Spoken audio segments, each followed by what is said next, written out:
C'est dimanche 1er juillet, il est exactement 17h20. Je vais donc essayer de voir sur Marilyn Monroe. Alors, comme à mon habitude, j'ai juste été chercher sur Internet sa date de naissance et de décès. Elle est née le 1er juillet 1926 et elle est décédée le 5 août 1962. Née à Los Angeles, décédée à Los Angeles. Elle avait donc 36 ans. Et son nom de famille, c'était normalement Norma Jane Mortensen. Mais on l'a souvent connue sous le Norma Jane Baker.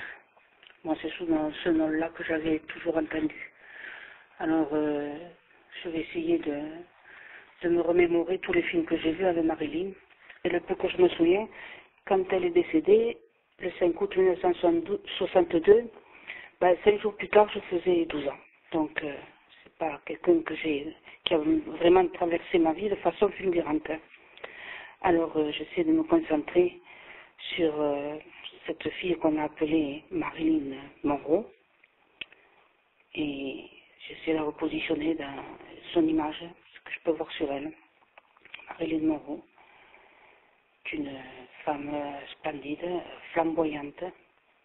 Elle était réservée par beaucoup plus d'égards qu'on pourrait le croire. Elle ne se donnait pas entièrement. Elle était un peu timide. Et elle devait avoir des accès de boulimie, ou en fait, elle se trouvait très grosse, ou trop grosse, parce que je vois de grosses joues, comme si elle avait des grosses joues. Elle devait se sentir gonflée, lourde, bouffie. J'essaie de me remettre le 5 août 1962, Los Angeles, Marilyn Monroe. Que fait-elle?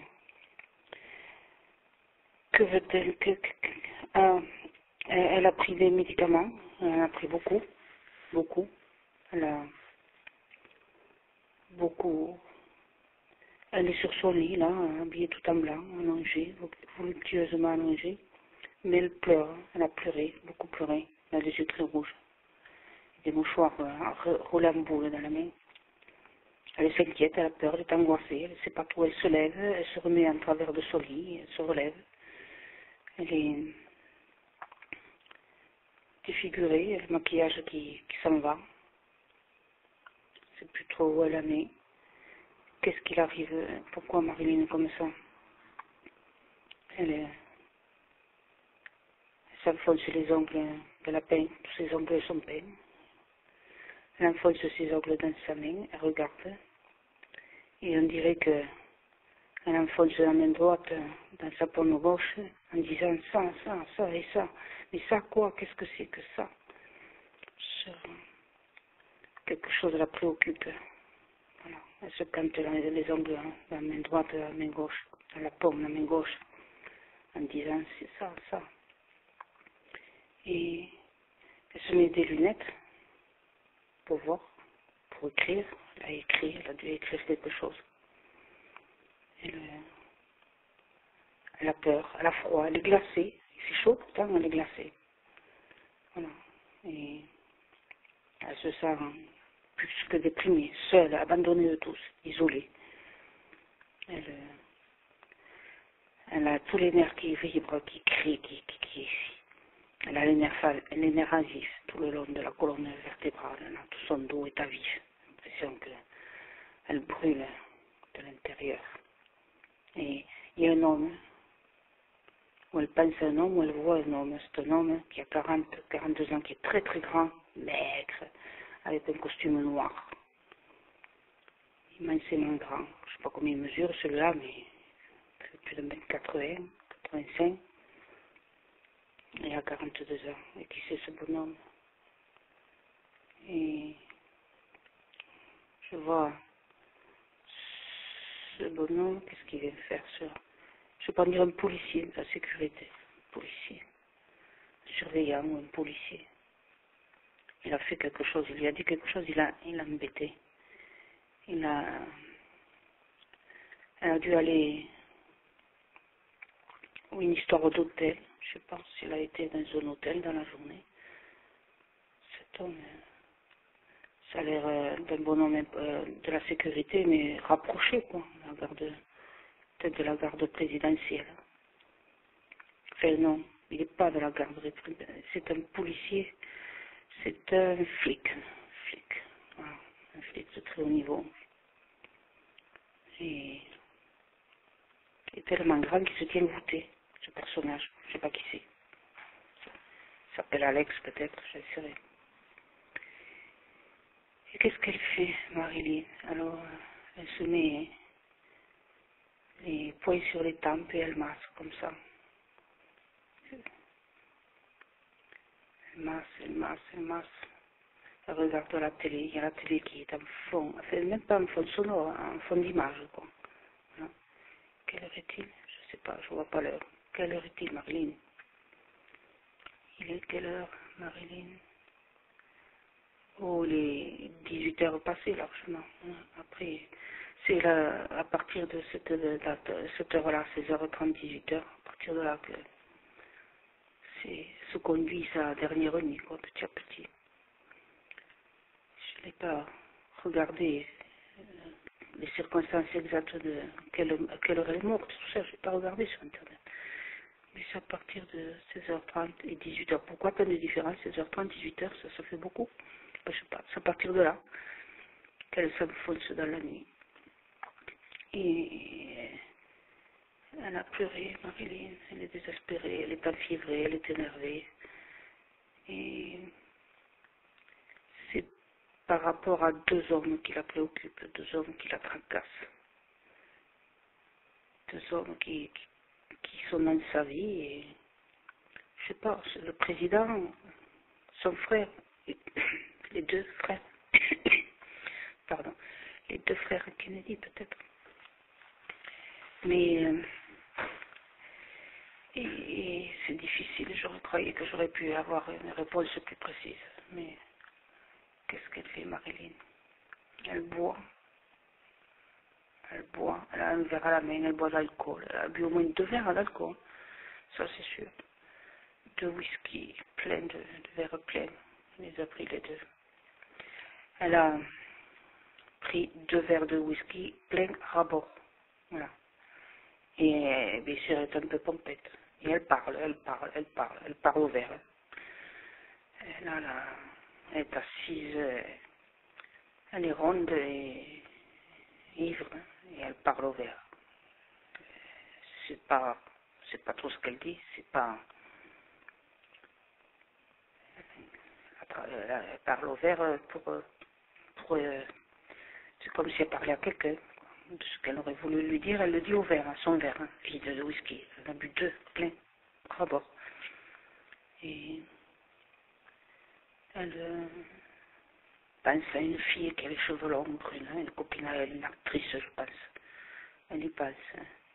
Et puis à un moment donné, comme l'alcool la remonte un peu, elle y croit, elle a l'impression qu'elle est jeune, qu'elle est aérienne, qu'elle s'envole, qu'elle a 15 ans de moins, qu'elle est belle, et elle y croit. Elle se voit déjà dans les étoiles, dans les nuages, je sais pas, comme si elle s'envolait, comme si elle partait, comme si elle était dans un endroit où on voit la mer très loin, il fait beau, c'est le soleil qui se lève et elle se sent envahie par l'immensité des choses, l'immensité de l'humanité, de l'espèce humaine, de la nature, de la sensation de légèreté incroyable.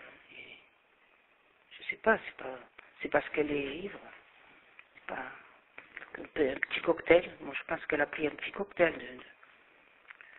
de ses pilules et de son alcool, mais est-ce que ça suffit pour tuer quelqu'un, ça?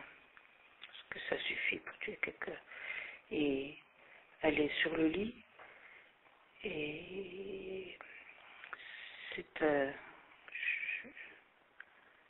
je pense, c'est bizarre, l'homme avec qui elle a couché avec lui parce qu'il est allongé sur le lit à un moment donné. Elle a dû avoir des relations sexuelles, ou alors c'était un ami vraiment très intime et très libre avec elle, puisqu'il est allongé sur son lit. Et elle lui parle. Et se connaissent. Cet homme-là, elle le connaît très bien. Il est allongé sur le lit et elle lui parle. Elle est habillée avec un peignoir qui enveloppe tout, un peignoir de toilette, de salle de bain, en éponge bien épais, on ne le reconnaîtrait pas, elle n'est même pas maquillée.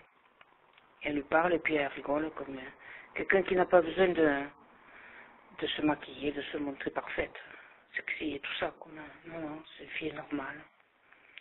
Et cette personne, je ne sais pas qui c'est, celui-là, c'est un homme brun, un maigre, brun, 40 ans, 42 ans, très grand, hein, parce qu'il tient toute la longueur du lit. Cet homme, elle le connaît bien. Et le soir du 5 août 1962, il est là. Et il y a quelqu'un d'autre, je crois, je me demande, qui n'est pas loin, c'est un autre homme qui lui, il a un travail à faire, celui-là. Donc il sait qu'il est là pour faire quelque chose. Il est là pour faire quelque chose. Et l'autre, celui qu'elle connaît, avec qui elle a eu des relations intimes, il la trouve un peu comme ça dans les vapes, allongée sur son lit, habillée tout en blanc. Et qu'est-ce qu'il fait? Elle a pris des médicaments, mais après sa crise là où elle a bu ses 2 verres de whisky, elle en a repris d'autres, j'ai l'impression qu'elle a repris 30 ou 60 pilules supplémentaires. Ah ouais, là, elle voulait vraiment s'assommer, hein, parce qu'elle en a pris encore beaucoup plus que la première fois, le début de l'après-midi. Et là, elle est vraiment dans les vapeurs, avec, elle a dû boire au moins peut-être 3 verres, moins remplis, mais pas de whisky, d'autre chose, de gin peut-être. Et l'homme, qu'est-ce qu'il fait, l'homme? Il arrive, il est en costume passe-muraille, c'est bizarre. Parce qu'en plein mois d'août, il doit avoir chaud, hein, habillé comme il est. Il la voit allongée et... Ah, il fait quelque chose là, je sais pas ce qu'il fait. Il l'étouffe peut-être avec un oreiller, il fait quelque chose. Hein. Il fait quelque chose, mais peut-être qu'il n'arrive pas à le faire définitivement, cette chose-là. Il le fait pas, non, il n'y arrive pas, c'est pas... Et Marilyn, vers les minuit, 11h minuit, elle va se réveiller, enfin, elle va essayer d'appeler quelqu'un au téléphone, parce qu'elle est très mal. Elle essaye d'appeler une amie, je sais pas qui, quelqu'un au téléphone, elle appelle. Et elle a la voix embrouillée, quoi. Elle est vraiment pas bien. Et c'est très difficile pour elle entre minuit et 2h du matin. Mais je pense que les 2 hommes, ils sont pas très loin. Ils sont dans les parages, là. Ils doivent attendre. Ils ont peut-être compris qu'elle allait mourir. Ou l'autre, comme il savait qu'il fallait la tuer, il empêchait celui qui devait le faire de partir. Il veut à tout prix qu'il revienne pour finir son geste. Il n'a pas osé aller jusqu'au bout. Il a dû la trouver belle, comme ça. Misérable, abandonné dans son lit, dans un état second n'est pas possible. Il n'a pas réussi, il n'a pas pu. Il fallait pourtant simplement, avec l'oreiller, quoi, étouffer avec l'oreiller, quoi. Voilà. Il ne sait pas, il n'y arrive pas, il a essayé, mais elle l'a griffé avec ses ongles, ses mains, ses beaux ongles, c'est magnifique, ces ongles, des ongles de star. Elle l'a griffé, elle s'est débattue. Et comme elle sait déjà, elle n'a plus pouvoir, quand il a tout arrêté et il a redisposé les oreillers, il est parti, quoi. Et elle est restée bien au moins 2 heures comme ça, avant de recommencer à se réveiller. Et pourquoi, quand elle a appelé, elle n'a pas dit que quelqu'un avait essayé de la tuer? Elle le connaissait sans doute, ouais. Elle devait savoir qui c'était, elle le connaissait. c'était. Et elle s'est traînée hors de son lit. Elle était à genoux à un moment donné à côté de son lit. Et puis, Marilyn Monroe, 36 ans. Marilyn Monroe, 36 ans. Elle avait quand même très très peur d'avoir 40 ans. Elle avait peur de vieillir, Marilyn Monroe. Elle avait vraiment très peur de vieillir. Et elle faisait de pire en pire. Elle avalait de plus en plus de cocktails de pilules et de whisky. Enfin, elle savait pas ce qu'elle cherchait, mais quelque part elle le voulait. Elle voulait pas vieillir. Voilà, elle voulait pas des rides. Elle voulait pas perdre sa beauté, sa glorieuse beauté. Cette beauté universelle que plus jamais aucune femme n'a égalée. Marilyn, elle est restée éternelle. Dans les derniers instants de sa vie, elle est restée belle. Et elle était... oui, pour elle, il fallait qu'elle... Comprenez-moi, comprenez-moi. C'est ce qu'elle n'arrêtait pas de dire. Comprenez-moi. Il faut que vous me compreniez. Il faut me comprendre. Ce qu'elle répète sans arrêt, il faut me comprendre. Et quelle angoisse. Tous ces derniers mois, elle était tellement angoissée et désespérée. Quelle angoisse. Et puis, elle avait un peu grossi, quoi. Elle était bouffée de la figure, puisqu'elle avalait trop de mauvaises choses.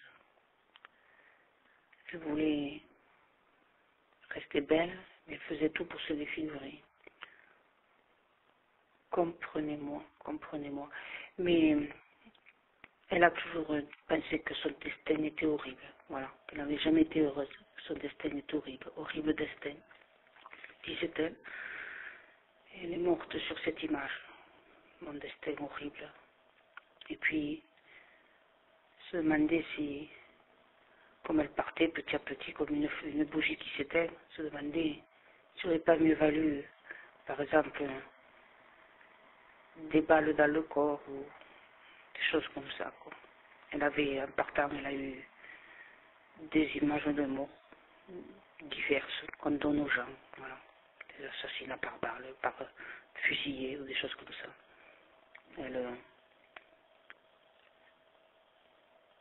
Elle est morte comme ça, quoi. Voilà.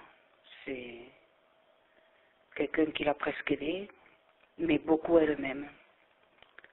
Je ne sais pas si c'est un rapport à cet homme, si c'était avec la CIA, mais